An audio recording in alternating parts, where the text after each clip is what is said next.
කවුරුන්ද ඡන්දය දුන්නේ දසක ගානක් රටේ දැන් කන්න ලුණුවත් නෑ බන් අපි ඉන්නේ හාමතේ මේ රටට ඇවිදින් කීවලු රට හදනවා උගේ කොතැනදද වැරදුනේ හිතාපන් බොරු බයිල කිය කියා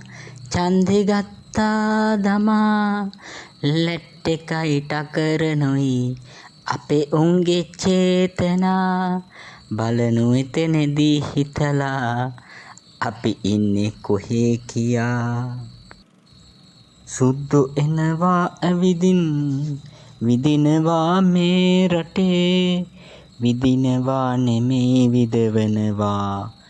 ගියේ නෑනේ අපි වටේ මැරෙනකන් නෑ අපිට සැප පහසු ජීවිතේ ණයකරුවෝ පොලිමේ පඩිගත්තු විගසින් අනේ පොඩි යස්සිත මාමේ මේ රටේ පාලනේ පාලකයෝ සම පැත්තේ නැත රටට ආදරේ මැරුණාම වලහාරන්නේ ගමේ පිරිමිය හොඳේ මිනිමරා ගන්නේ ඇයි එකතු වෙමු අපි ලෙසින්